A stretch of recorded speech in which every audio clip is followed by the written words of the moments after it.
Olá, sou a professora Andréia e hoje vou falar com vocês um pouco sobre os gêneros textuais, poemas, canções, sonetos e haikai.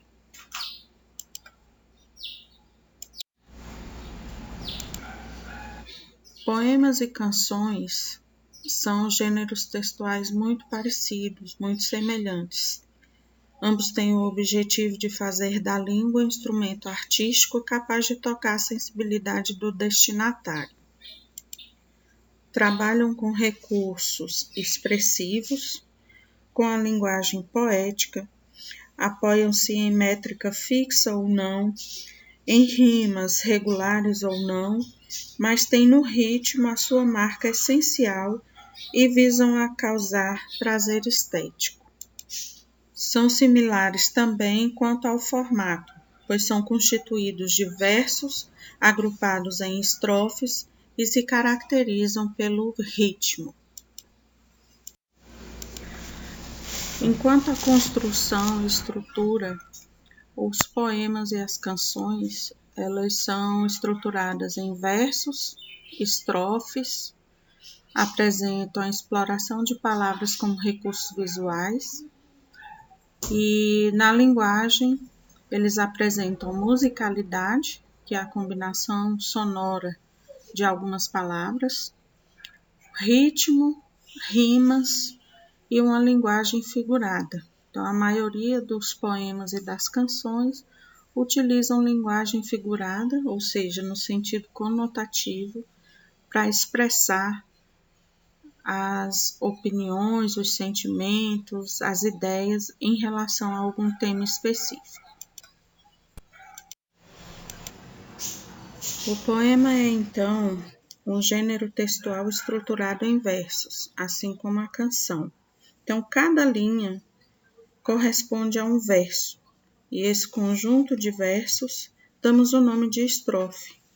Há poemas de apenas uma estrofe, em que os versos aparecem agrupados sem espaço entre eles, e há também aqueles poemas que apresentam estrofes separadas por um espaço em branco, né? Então, o verso é uma linha de composição poética, né? Cada linha do poema ou da canção, e a estrofe é o conjunto desses versos, que podem ou não apresentar rimas, que é o recurso usado nos poemas para dar sonoridade. Consiste em colocar palavras com sons semelhantes no interior dos versos, que chamamos de rima interna, ou no final do verso, que chamamos de rima externa.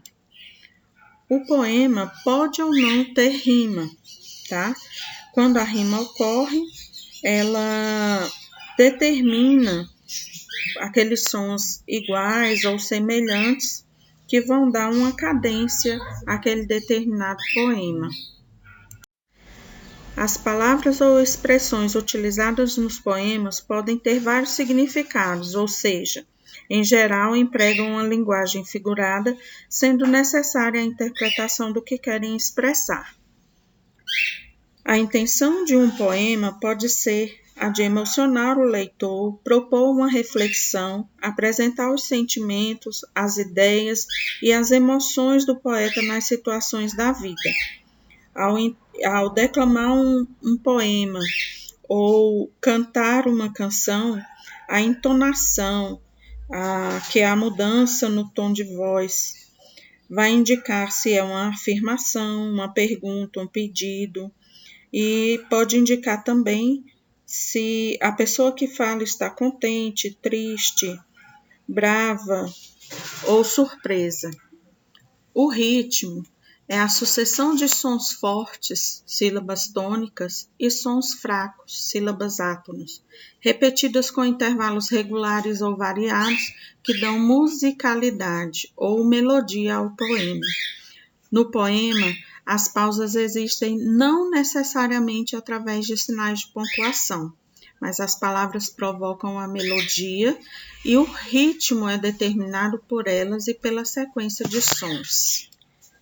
Essa alternância entre as sílabas fortes e sílabas fracas nos versos, elas acabam gerando uma cadência, que é um compasso, Então, quando os versos se apresentam em um ritmo constante, que se repete, dizemos que o poema apresenta uma cadência regular.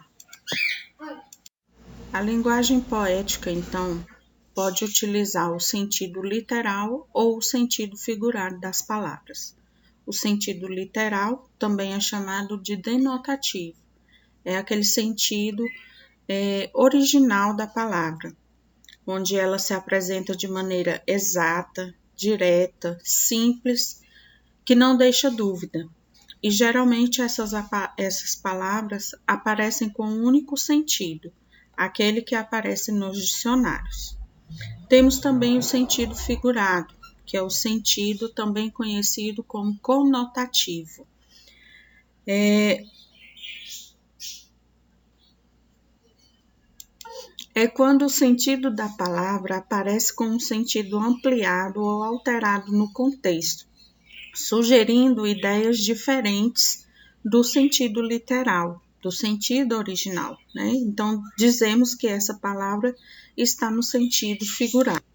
Na linguagem poética, às vezes utilizamos essas palavras dando-lhe um novo significado, né? Então, acaba ficando diferente do original.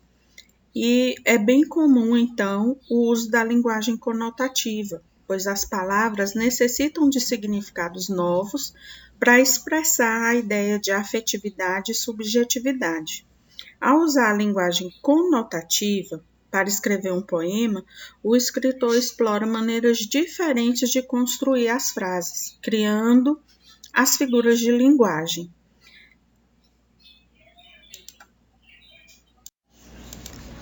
Um exemplo de um poema: Duas dúzias de coisinhas à toa que deixam a gente feliz, de Otávio Ruth. Passarinho na janela, pijama de flanela, brigadeiro na panela. Gato andando no telhado, cheirinho de mato molhado, disco antigo sem chiado. Pão quentinho de manhã, drops de hortelã, grito do Tarzan. Tirar a sorte no osso, jogar pedrinha no poço, um cachecol no pescoço. Papagaio que conversa, pisar em tapete persa, eu te amo e vice-versa. Vagalume aceso na mão, dias quentes de verão, descer pelo corrimão. Almoço de domingo, revoada de flamingo, herói que fuma cachimbo. Anãozinho de jardim, lacinho de cetim, terminar o livro assim. Esse poema, eu quero que vocês observem que eu marquei todas as finalizações dos versos, né? Então, nós encontramos nesse poema os versos com rimas externas, ou seja, no final de cada verso. E a maioria deles, dentro de cada estrofe, combinam os sons, né? Então, janela, flanela, panela, de manhã, hortelã, Tarzan. Nesse caso, não aparece o A com o tio, mas aparece o a N, que tem o mesmo som. Então, às vezes, a rima ela aparece com a semelhança apenas do som. Nem sempre ela vai aparecer com as mesmas finalizações.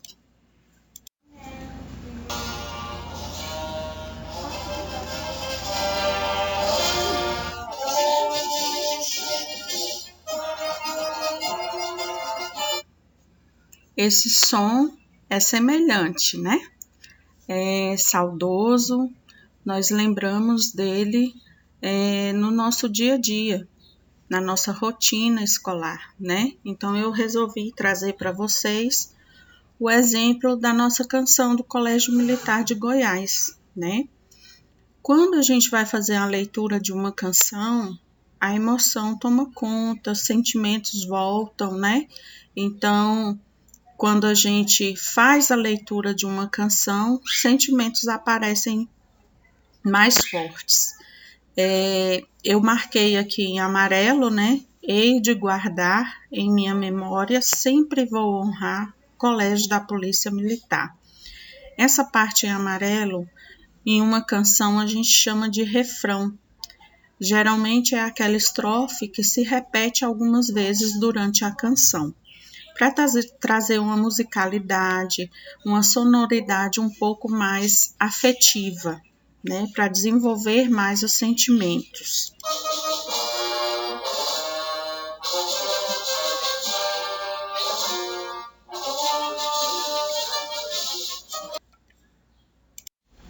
Outro exemplo de canção que eu trouxe para vocês foi a música Era Uma Vez, da Kel Smith, né? Trouxe para que vocês observem que a questão das rimas, elas podem aparecer aleatoriamente em uma canção, né? Não tem a necessidade de ser somente ao final dos versos ou existir em todos os versos. Quero que vocês observem aqui em vermelho: algodão, vilão, arranhão, imaginação, proteção, preocupação. São todas palavras que rimam, mas elas não estão necessariamente em ordem e em todos os versos. Observem também que eu marquei em amarelo o refrão, que é aquela parte da música que eu falei para vocês, né? A parte da canção que se repete algumas vezes no decorrer da letra. Observem também que descobrir e permitir rimam, mas estão na mesma estrofe de perder e entender que rimam entre si, né? Não tem aquela rima terminada, não tem aquela rima sequenciada, né? Ela é uma rima livre, aparece aleatoriamente nos versos.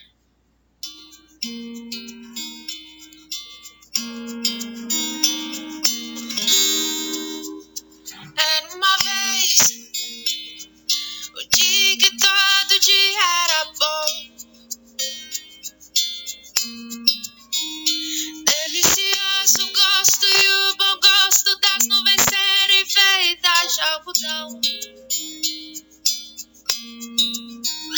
Dava pra ser herói no mesmo dia em que escolhia ser vilão.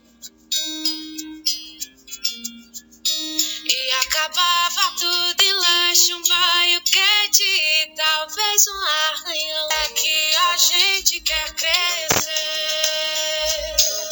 e quando cresce quer voltar do início, porque um joelho ralado dói bem menos que um coração partido. Então, eu coloquei um pouco da música para vocês sentirem a diferença do que é a interpretação do cantor em relação a uma leitura. A música, a canção, ela é composta para ser cantada.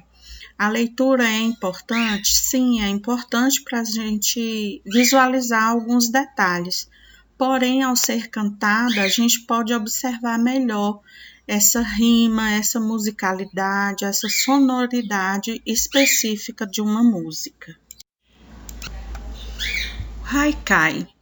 O haikai é um poema que surgiu no século XVI no Japão. Ele é pequeno, né? Uma das características dele é que ele é pequeno, composto apenas por 3 versos. O primeiro verso apresenta 5 sílabas poéticas, o segundo 7 sílabas poéticas e o terceiro 5 sílabas poéticas. Geralmente, esses haikais relacionam a natureza com aspectos da existência humana, valorizam o momento e representa um olhar sobre algum detalhe da natureza. O exemplo que temos aqui do lado tem o título Haikai, de Stella Bonini, e eu marquei aqui em vermelho, né, as sílabas para que vocês tenham a organização aí, para a identificação, na verdade, das sílabas poéticas, né? Então, em vermelho e em branco para vocês verem a quantidade. Tempestade faz. Então, eu tenho 5 sílabas. As 3 pás do moinho 7 sílabas e perderam a paz 5 sílabas. Podemos observar aí que as palavras que rimam é faz, paz e paz, né? Essas palavras elas foram empregadas de uma maneira que o autor, o poeta, né, empregou um recurso chamado personificação, ou seja, ele atribuiu a seres inanimados ações e sentimentos próprios de uma pessoa, né?